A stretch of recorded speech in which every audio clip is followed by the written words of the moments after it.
call the meeting to order, starting with the roll call. Chair Jason Byrne. Here. Vice Chair Leah Weisman. She's here. Here. Board Member John Hibbs. Board Member Robert Tommy. Or Committee Member. Committee Member Brenda Lambie. Present. Committee Member Jen Henkes. Here. And Committee Member Paul Krebs. Here. Thank you. All right, we will move on to our invocation. Take a moment of silence.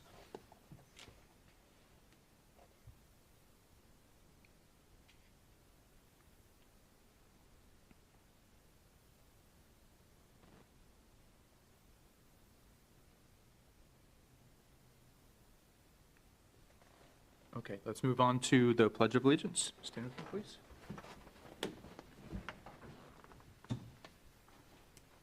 I pledge allegiance to the flag of the United States of America and to the republic for which it stands, one nation, under God, indivisible, with liberty and justice for all.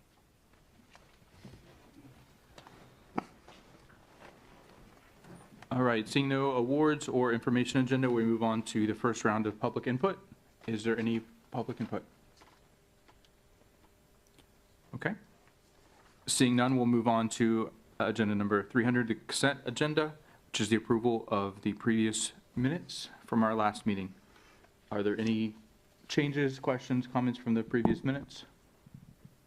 Yep. Do I have a motion to approve the minutes? Yes. Second, please. A second. All right. All those in favor? Aye. Aye. Aye. Opposed? All right, the meeting minutes are approved. Let's move on, since there's no public hearings agenda, we'll move on to the regular agenda, which is item number 500, the Lake Jessup Boardwalk.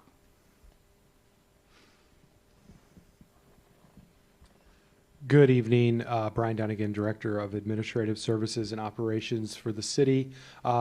We are going to discuss the Lake Jessup Boardwalk project and specifically a grant that the city is currently pursuing for this project. Joined this evening by Michael Christ, our Parks Manager, and also Len Hartman, our Director of Facilities and Capital Projects. So we're going to go through some slides this evening, reviewing the project, just to kind of give you some background on the project and this process. Yesterday we did hold a sole purpose meeting that was open to the public, which had a few attendees to discuss this project and the grant that we're currently applying for. The agenda item before you tonight is also a requirement for the grant that we're pursuing. So having this agenda item before you as a formal board was one of the requirements that we wanted to check off the box as we go through this process. So with that, I'm going to turn the initial start of the presentation over to Michael, and he'll go through the first slide. Good evening, everybody. Again, I'm Michael Christ, the Parks Manager here for the City of Winter Springs. I'm just going to give you a little bit of a background here. So the grant is the Recreation Trails Program grant. We're requesting $450,000 in the first round of the grant, and we would then pursue a second round next year for a $112,000 match. The location of the initial boardwalk, as you can see, is the stretch of land that runs from the current fishing pier that we have down there right by the augmentation plant and runs the length of Lake Jessup, coming up somewhere in the wood line to connect into the trails that meet into the woods there. The point of the boardwalk is to connect the Cross Seminole Trail and the current trails, the Nature Trail and Pickleball, all throughout, to be able to just flow into the park and act like it's been there for 20, 30 years, like it's always been there. And the trail or the boardwalk will be approximately 12 feet wide, elevated right now about 5 feet off the water line, which will help when the water level does rise. We'll still be above the water line. And we will ideally have some bump outs located to be able to fish or sit if we put some benches out there with some trash cans, and you can do an event out there. I think we talked about getting married on the lake or something along those lines. It will include railings, viewpoints, and the design of it we'll talk about it more as the slides go on, is to protect the natural resources that we currently have and to not remove anything, just add. Thank you, Mike. We'll go to the next slide, getting into a little bit more specifics on the environmental considerations with Len. Hi, I'm Len Hartman. I'm the Director of Facilities and Capital Projects. We've actually started this process a couple years ago. I spent about 18 months with the engineers and having some surveys done to go to St. John's Water District and get a permit to be able to do this. Our initial intention was to do a 2,000-foot, linear foot boardwalk, 12-foot wide. The one you're looking at on the screen now is 8-foot wide, and that's the one over at Torcaso. And that one's there about 4 feet off the water. So we're going to be 5, 6 feet off the water, depending on how things go for us when we start driving those pillars. Kimley Horn was the engineer I worked with. They had a 60% design plan completed, ready to go to St. John's. I also had the geotech completed, and the survey was done by Southeastern. We submitted our application to St. John's Water District. They came back with about 20 questions, and they wanted a couple more surveys. They were indicating they need an environmental resource survey. They wanted a tree survey, a cultural resource survey, and obviously the designs. We stopped right there. That was November of 2024. The commission at the time asked us to pause the project, and we did. And however, I understand now there's interest in it. We're going for the grant, see if we can get those funding dollars, and if we can start this back up again, get the surveys and get them back to St. John's Water District. Surveys will take a couple months probably to complete, and the St. John's Water District is anywhere from 3 to 6 months. So obviously there's a lot of pre-work involved before you can drive your first post, but we'll get there. We're making it out of wood, obviously, and that's because the Army Corps of Engineers said that they don't need to provide a permit or any approvals as long as we do it out of wood. All we have to do is get St. John's Water District to give us the approval. We'll come to the city, get a permit here, and then we can start the process. Does anybody have any questions? Yeah, I have a few questions. Let's start with, what is the estimated total cost? From our previous boardwalks we built 3 of them. They were coming in around $600 a foot. This one I anticipate to come in around $1,000 a foot because I'm going to need longer poles. The design is having us drive the pillars 15 feet in the ground. You have about 5 feet of water, and then another maybe 7, 8, 10 feet of pole. So we need 30-foot poles, so that'll cost more money. It's going to be 12-foot wide instead of 8-foot wide, so again, more wood. So we're talking 2 million? 2 million, yeah. Okay. That's if we get the entire project done to 2,000 feet. But it would take obviously a couple of years to complete because of the funding issues.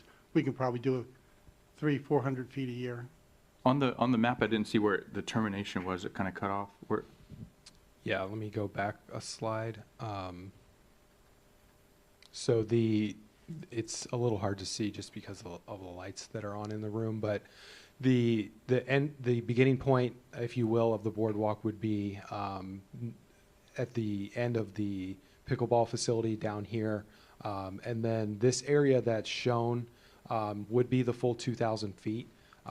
That Len was mentioning approximately. The park continues further east than that, but looking at constructability, as you continue further east and get behind like where the amphitheater is, if you're familiar with the property, like where we shoot the fireworks off for July 4th, there's some pretty significant elevation challenges that would be difficult to overcome tying the boardwalk back into the park. So is it dead end there on the right-hand side? Yes, that's what we would propose would be the end, but there would be numerous access points along this 2,000 feet, one being here. There's one access point here, and then we could obviously look at other access points.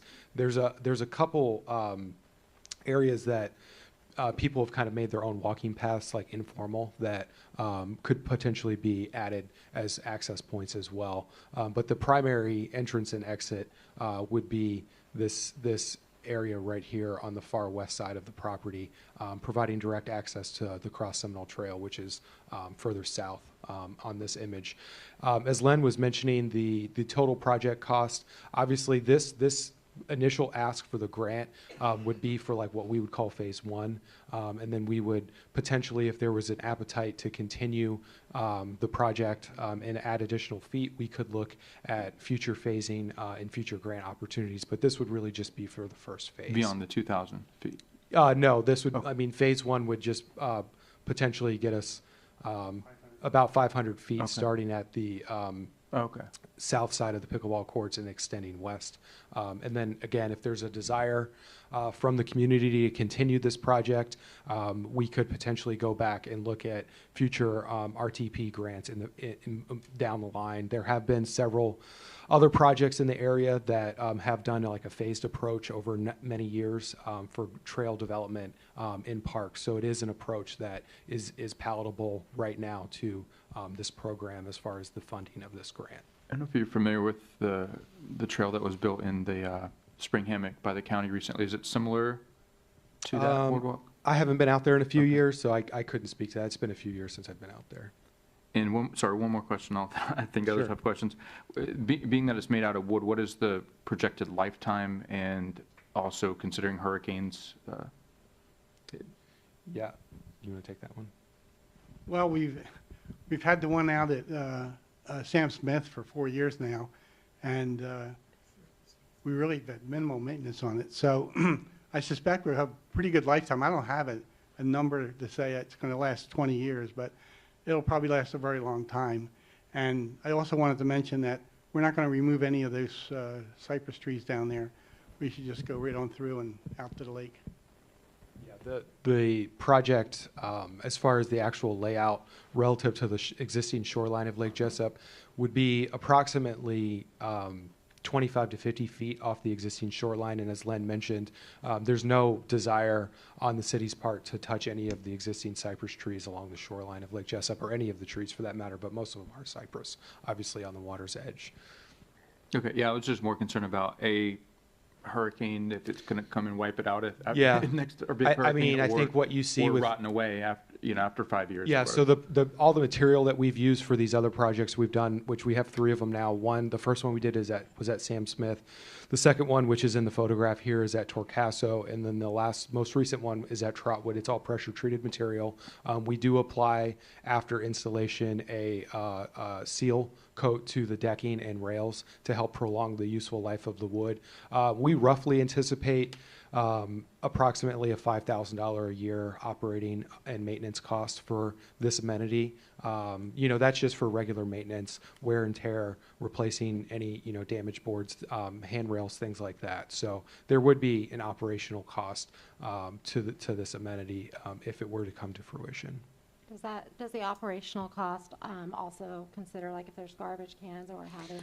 Yeah, that's built in as staff? well. It would increase the staff time as well, as far as like day to day. But so it's kind of a combined estimate at this time of what we would have to budget for repair and maintenance, but also just regular like trash service and other. And that 5,000 would be for the phase 1 length, not the full length. Correct. Obviously, if we continue down the road with the full 2,000 feet, we may have to adjust that number. But to Len's point earlier, we do have 3 of these boardwalks out in our parks right now. Maintenance has been minimal. It hasn't been non-existent, but we do have Mike's employees are going out every 12 to 18 months, depending on how much sunlight some of the areas are getting. They're reapplying the stain and sealant to some of the boards, but the pilings that are actually in the water are pressure treated. A lot of those pilings are used in like saltwater environments as well, which obviously we don't have to worry about. And then as far as the concerns with natural disasters and hurricanes, I wouldn't really say that this is going to be as prone to that type of damage as you see like with boardwalks that are in like coastal communities and dealing with obviously storm surge and things like that. You typically don't see that type of activity on a lake. Not to say that it couldn't happen, but it's pretty atypical. I'm thinking for of what all we the see. destroyed ones in the Highlands community. Yeah, I'm vaguely familiar with what's going on out there. I couldn't say that that's 100% attributable to just hurricanes. And a lot of that may just be wear and tear. Okay. Over the Last thing I'll say, I'll just 30 be years. curious to any learnings we can get from the county, because they have the brand new one that they just constructed in Spring Hammock, and they also have the old one that was destroyed. I don't know the lifetime of how long that Yeah. previous one lasted, but those were both We could wood definitely boardwalks. reach out to them. And I know they also constructed one, I believe, at Redbug Park in the last like 5 years or so. So we could reach out to them. But we, again, we've had a pretty good experience Yeah. so far with the ones that we do have out in our Yeah, the parks. Spring Hammock ones are just older, so they have kind of an idea probably of how long Right. they will last and how they hold up. Yeah. These pilings here driven in 10 feet, I'm sorry. The pilings are driven in 10 feet on the one you're looking at here, and the ones in the lake will be 15 foot. Okay. But we need a hand raise thing or something. Yeah. So for phase one is 500 feet. That cost is 2 million, or was that for the total project for the 2,000 feet? That would be if there's a desire to do the full 2,000 feet. Okay. But so what we're looking at now for this initial grant funding would just be what we're considering phase one, So, okay, so, approximately 500 feet. okay. And then where does the 500 feet, where does that stop? Is that first? We'd have to provide some type of scaling with this rendering. We didn't include these initial survey that Len had from Southeastern, but we could bring that back or have the clerk's office send that out and Yeah, I'd give be you an curious. approximate of where that 500 feet would go for the first phase of it. Assuming it's relatively to scale, would be around the first curve. Yeah, that I would say that's a pretty accurate estimate, but we could follow up with you afterwards. So and- not where it says boardwalk? You're No, that would be much further than 500 feet. It would probably be somewhere around here that the first phase would get us to. Oh, okay. If you can see the laser pointer, sorry. Yeah. Probably back behind the volleyball courts. That But there wouldn't be an outlet there. It would just dead end at that 500 point. Most likely, yes, because we probably wouldn't want, looking at the layout of the existing tree canopy, there's not really an established path where we would project the first phase to end. Now, as you get into what we would consider like phase two, there are numerous areas where one of them is pretty well established that people go down there and fish behind the volleyball courts. That's pretty accessible right now. We would obviously need to look at that and clean it up and then figure out a transition plan from the existing shoreline into the boardwalk if we move forward with phase two. What if the boardwalk does a loop? I mean, nobody really likes going and hitting a dead end and then having to turn all the way back. I mean, I thought the point of it was to make it accessible, to be able to walk around in the Yeah, park. so that would be if we continue with phase 2 and 3, looking at another way to loop back into the park would be the ultimate goal. So that would Okay. create kind of a circular connectivity Yeah. as well for the amenity. So it would be accessible from the furthest western point of the boardwalk, which would be the beginning of phase 1, and then the furthest eastern ending point, where there would also be access. And then ideally, we'd like to have access somewhere in the middle as well. So there'd be ideally 3 points of access. Okay. Okay, thank you.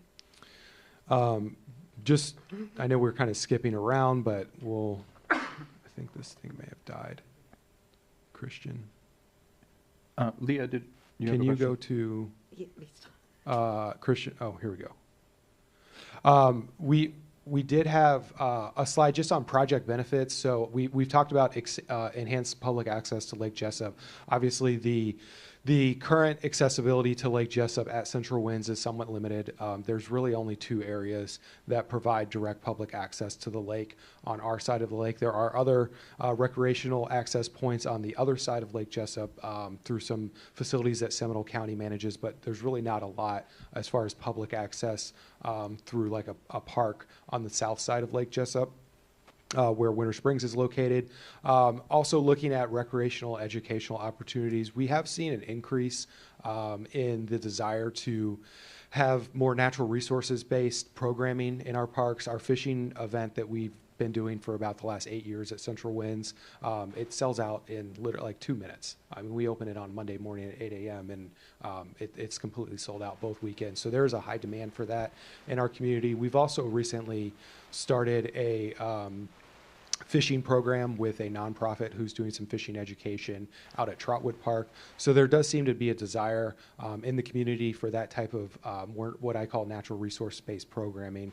And then again, as Mike mentioned earlier, this project ideally would enhance connectivity for the residents directly to Lake Jessup, have direct access from the Cross Seminole Trail, and then have other access points into the park to really help achieve some of those transportation goals that were outlined in the park master plan for Central Winds that was approved, I believe, in February of last year.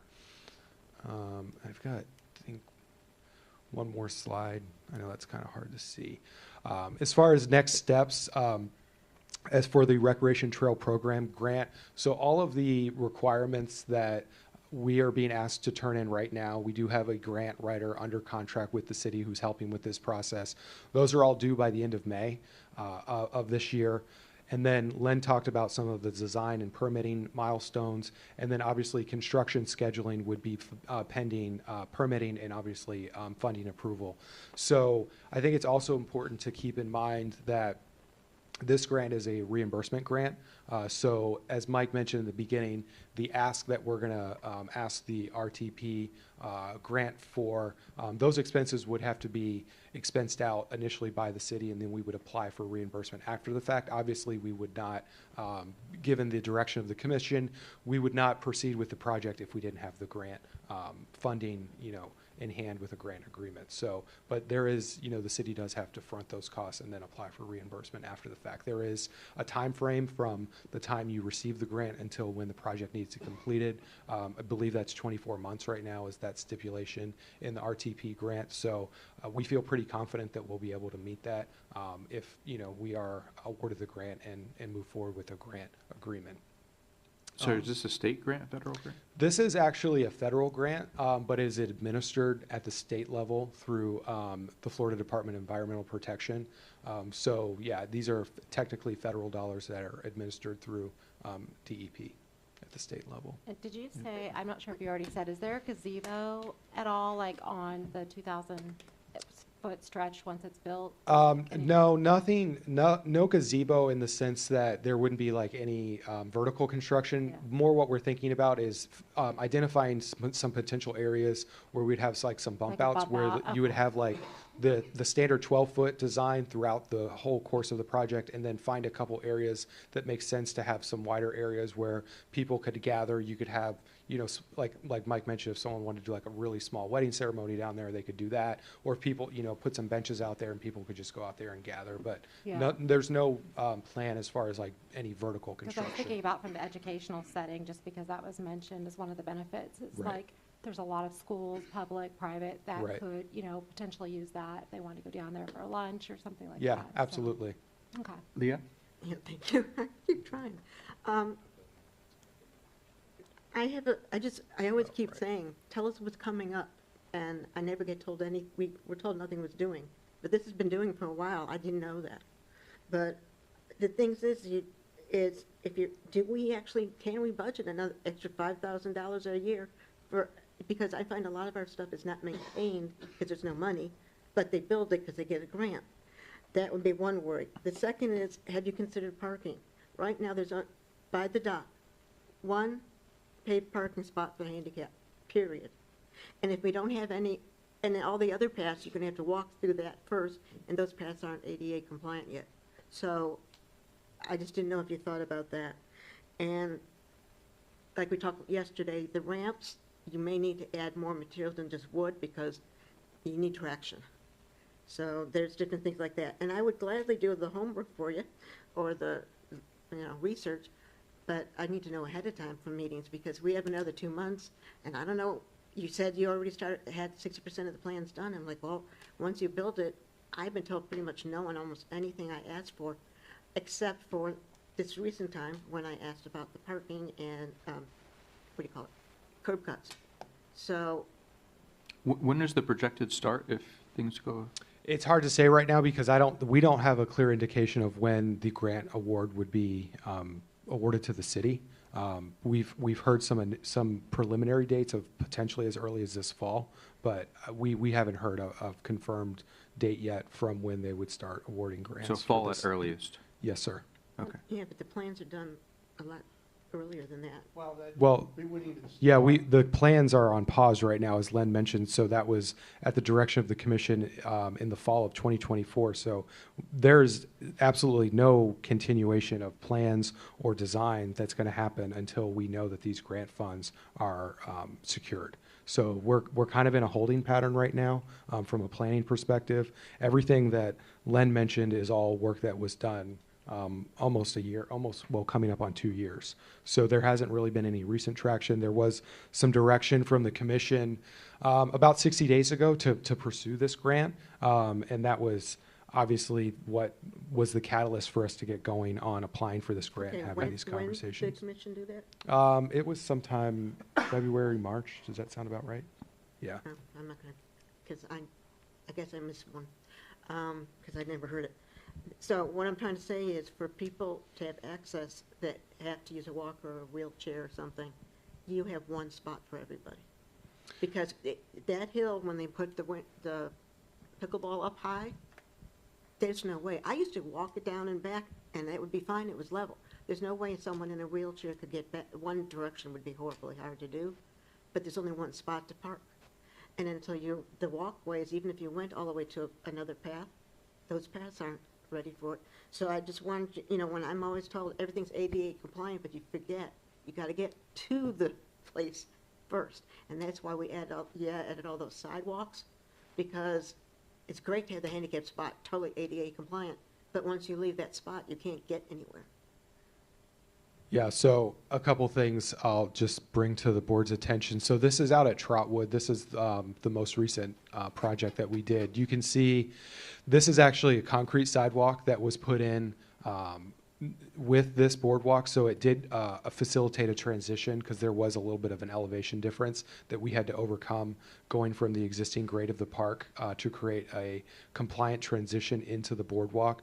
We would obviously have the same approach for this project. And if you go back to, if I can get the remote to work, this area here, this sidewalk here is existing down to this area. And then the plan would be to branch off of this sidewalk and transition into the boardwalk potentially. As far as the parking goes at the bottom of this roundabout that is south of the pickleball courts, we could certainly look at, with the addition of this facility, we could look at adding some additional handicap parking. But again, one of the big goals of this project is to have direct access to the Cross Seminole Trail and really encourage people who are So, using the trail, Is that whether a they're no? You can look at it, but it's not part of this, so that's why I was wondering if you're counting on that kind of thing. It will be one of our considerations for the project, absolutely.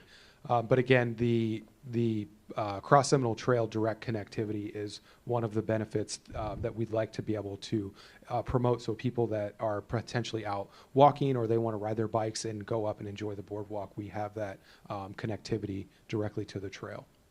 And I have the same kind of concern. I don't think there was an answer to it about the maintenance cost Yes. per year, because it is true. I do see like some of the maintenance around other parks sometimes are suffering. And where's that money coming from? Any 'Cause I future know it's maintenance, not part of a grant, so. right, that would have to come out of the park's operating budget. Okay, good. Okay. That's what I was saying. Is there any, okay, what's the other one? Oh, because I mentioned it yesterday, but so they could hear.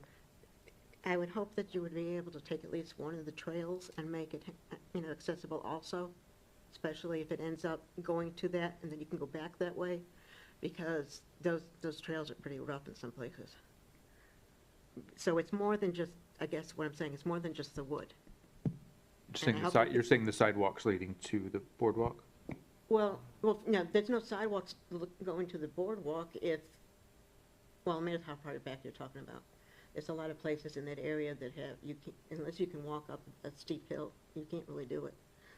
But, no, I was talking about I don't know what it said. Maybe I should So- try this way, maybe closer. So I But understand. if we end up going all the way to the other to the next path. Yeah, so you can see back there, do you see how the trails are highlighted? What's in the plans, in the master plan that was approved February 2025 was the resurfacing of those to make those ADA compliant to lead to the boardwalk.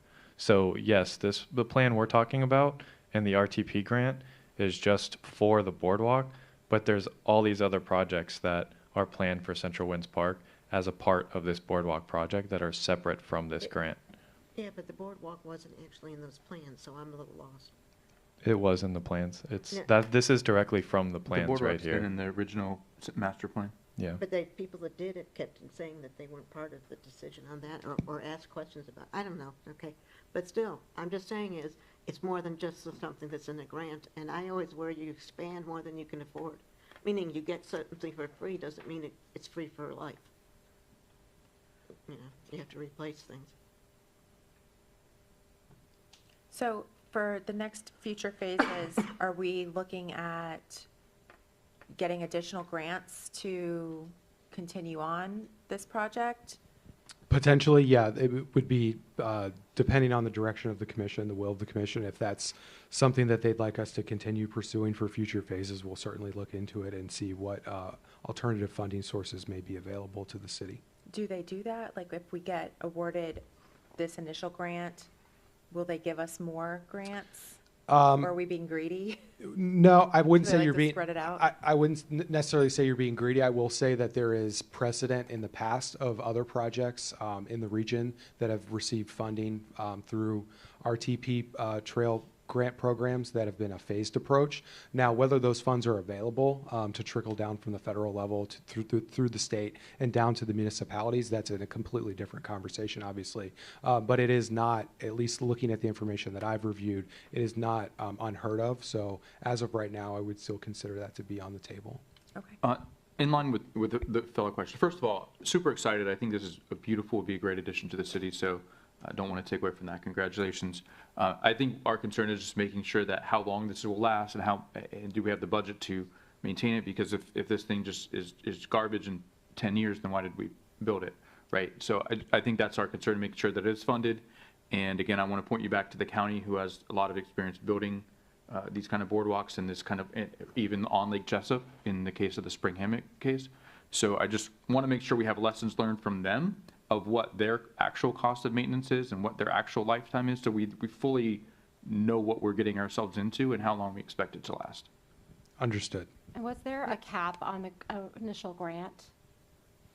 Yeah, the cap is the full amount that The we're six requesting, the something? 450. Or the 450, and the Yes. 112 is a secondary ask? The 112 would be the city's match that we would have to Okay. put up in order to receive the $450,000 in reimbursement. Okay, and I had another one. Last budget had $100,000 for ADA enhancements in the parks. Do you have any idea how much is left? I don't off the top of my head. We could follow up after the fact, and we could have the clerk's office send that out to you or to the board. Yeah, send it to everybody, but, because I was thinking that might solve some of the problems of added parking kind of thing. Because they'd have to be all the way down by the dock. Okay. Well, good luck getting it approved. It's very exciting, and we hope maybe we can see the plans presented at the next meeting. Hopefully, if we know we're going forward. We'll definitely provide an update at the next meeting. I can't say that we would have plans ready to go. Depending on A lot of timing, this yeah. is going to depend on timing. Yeah. That's outside of the city's control. So we'll definitely keep the board apprised, as well as the community and the commission of this process as it continues to play out. Yeah, I think we want to make sure that we do have at least the opportunity to comment or make suggestions before going forward. All right.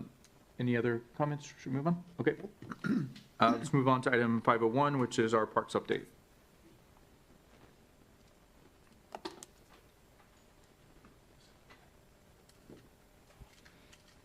All right, good evening, everybody. I'm going to get into our parks update, and I'm just going to mention before that these park updates are updates about what projects that we've been working on, projects we will be working on, and just some general numbers about rentals and pickleball. This does not include the daily things we may do, like mowing the grass or fixing a swing set or bathroom, whatever it is that we do. Thank you This for is that. just very high level of the projects that we do work on. So I will start with the parks usage. So, to this fiscal year to date, so it would be October 1, we had 2,399 pickleball reservations. This does not include the program. This is just our reservations that went through our reservation system. 578 pavilion reservations, 65 civic center, and 49 beach volleyball, which is actually a new, it's not a new amenity, but it's a new upgrade that we've done to the area, and we have included that as a rentable facility. So this did include the Winter Springs High School practices out there. And we actually do have someone interested in potentially hosting tournaments down there. So it is pretty cool to see the community rallying around this section here. Past events, so we did have the tree giveaway. We did 908 trees that we delivered, 532 egg hunt registrations. Our opening day, which our season is ending as we speak, it's the last game is tonight. We had 500 kids registered, and then our father-daughter dance, we did 475 tickets. We probably had about 380 show up over the 2 nights. So that's a pretty big number because we used to only do one night, and it used to only be a 200-person max. Parks maintenance updates. We redid the Central Winds Park entry sign. It is a nice addition to be able to see as you're driving into the park. We did just landscape it. And then we did the freeze trimming. That took us roughly 2 weeks to do. It was all around the city. We not only did the parks, but we assisted with some of the other areas, Winter Springs Boulevard and the areas around the city as well. Pickleball landscaping. In the back behind pickleball, we noticed as the water would run off the courts, it created a area where the grass was fading away and the runoff was running into the ponds and causing erosion back there. So we did a little bit of a landscaping in the back, and we put some rock down to get the water into the ponds. And then we also have re-landscaped some of the front of pickleball, where some of those plants just did not take from when they were initially planted, and we've put some new river rock down to just make the area look nice. And then the drainage, which I just spoke about as well. Parks maintenance updates. So we repainted the swing set back at Central Winds Park, as well as we did add new mulch into that area. Field aerating and verticutting, that is something that is not really visible to the public, but to people that have to look at grass every day of the week, you do notice a difference whenever you do aerate and verticut the fields to get all the thatch and the everything out of the ground. The amphitheater renovation, currently working on that now. We have our biggest event of the year, Celebration of Freedom, coming up here in 2 months. We want to make it look nice for the 250. And then we've repainted all of the pavilions, other than Winding Hollow. That's still one we're going to be getting to, but we did Trotwood, Sam Smith, and some of the other ones. It's just Winding Hollow is a yellow, so we repainted all the ones that were the one color we did have. You want me griping because that's my neighborhood, so you slip that in real fast. I got you. And then some of our upcoming park maintenance, we're still redoing the park's entrances. Our next one is Torcaso, where we have some things happening out there in the next few weeks. We're updating all of our bathroom dispensers. We currently have them in stock, and they should be installed in the next coming weeks. As we go, we're going to start on the senior center, and we're going to work our way across the town to I'm sorry, what kind of dispensers? just new dispensers. They're actually I installed. mean, what are they dispensing? Oh, paper towel, sorry. Paper towel, hand soap, toilet paper. It's a nice upgrade to what we currently have. Height you can reach when you're short. Yeah. You're good. Yeah, so it's a nice change. We actually have installed them here at City Hall, and we're working on doing all the parks. So the senior center should be done tomorrow, actually, and we're gonna be working on the rest of the parks in the next coming weeks. the Central Winds Park Sports Playground rubber surfacing refresh. All the parts are on order for it. We're going to be repainting the playground up there, the Tot playground, the sports one, up by the baseball fields. We've noticed that one gets a lot of sunlight, and so the blue on it has worn. So we're hoping with the refresh, it'll bring that blue color back out. And then the dog park closure is currently happening as we speak. Sod has been laid today. After that sod takes, we'll give it a few weeks to take in, then we'll start mowing, and then we'll do the rest of the cleaning and everything else we have planned for the dog park. And we are currently, with the reopening, working on having a new trainer that will be starting there after the opening. That they're hoping to be out there 4 to 5 days a week, including weekends, to be able to just provide another service in the Parks Department. And then the Moss Park swing set, we are potentially looking at things we can do at Moss Park to add a new swing set, because right now we have the kiddie swings out there, the small, but we're looking to add some belt swings to the park that we currently do not have. And then some upcoming events and programs. Fish Winter Springs, we just had one last weekend. We had a good turnout. The Take Me Fishing is the group that's out there at Trotwood. They came out and they assisted us, and their crew helped us with all the fish we were catching in the pond. And then we have another one this weekend with FWC coming out to assist us as well. Food Truck Thursday is next Thursday at Trotwood Park. We're going to be having some live music and a few food trucks out there. Sizzle and Splash Barbecue is a new event this year. We're pairing with an outside vendor that's coming in and going to be putting on this event. It's going to be fairly large. They're taking up all of Central Winds Park. I think the last time we spoke to them, they had 45 barbecue vendors and 75 other vendors. So it's going to be a fairly large event on that Saturday from 12 to 6 p.m. CYO, Community Youth Outreach, and our summer camps start on the same day, June 1st. The CYO is 2 weeks. It's free to the public out at Torcaso Park. You can sign up on the city website. They're having 2 weeks, the June 1st to the 5th and July 6th to the 10th. And then our camp, Camp Sunshine, runs from June 1st to July 31st. Always a fun time running for the 8 weeks. And then we have our Celebration of Freedom on July 4th, which will be a very fun time. It always is from 4 to, it goes to 9:30, right? 4 to 9:30. Fireworks are scheduled to go off at 9 p.m. It's going to be a good one this year. And that's all I have. Did you guys have any questions for me? Yeah, I had a few questions. I was recently out at Trotwood, and I noticed they still haven't added the hash marks for the service lines on the tennis court side. We talked about that, I think it was the meeting before last. I don't know about the irrigation because it hasn't rained that much, so I couldn't tell you if there's been water in the court. And I know we spoke about putting a possible net between pickleball and tennis, and I want to follow up with that. So I honestly, we did the ones at pickleball side. We did not the service lines, but the middle lines. We'll go out there and make sure that the service lines were hit for the tennis courts. I had thought those were done already, but we'll, with the net in between, right now there's just people from the public have brought out a net and put them in between the tennis court and the No, they pickleball. put one that people fall over. I'm talking about where you hang the wire. Oh, you're talking about a and big you net. have the sliding net. Okay. To separate. It's, you know, I still play tennis there, but I know most people play tennis there. It's really hard to play tennis there because you have balls coming over all the time. And also they have put up makeshift, and I've seen people fall. Yeah, I have tried to take those down as often as I can because I don't like them out there.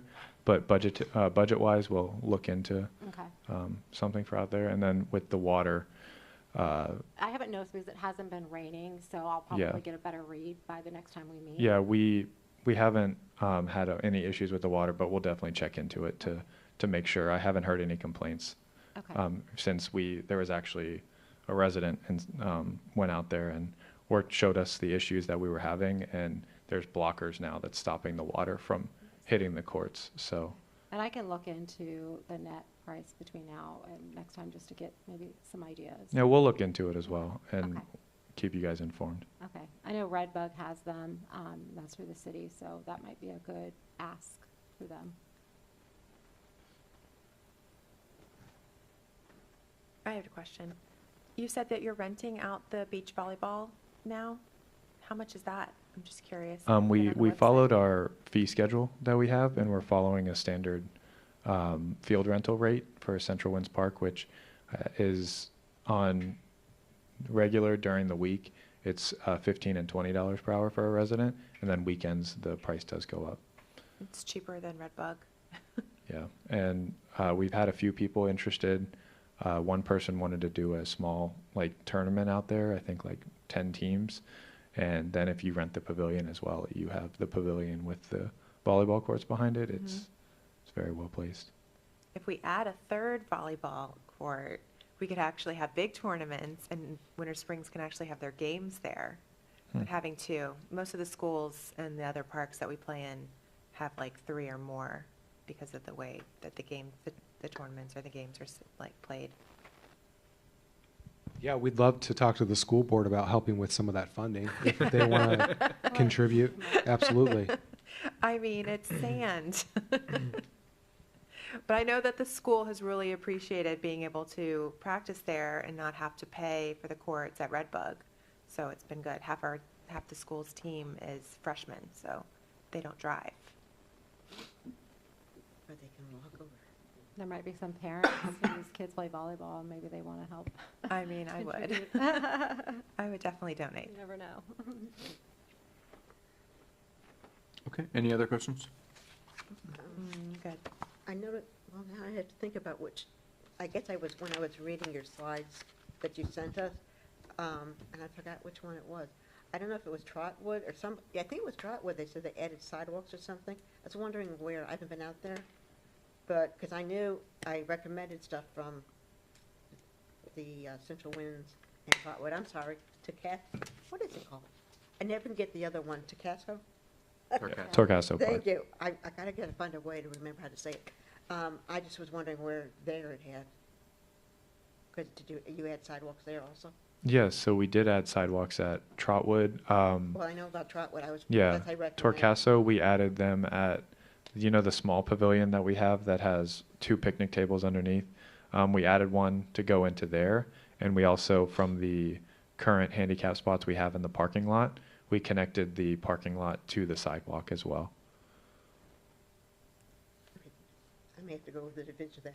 Okay, so to the new sidewalk you're saying? Mm-hmm. Oh, okay, that makes more sense. Okay, thank you. Okay.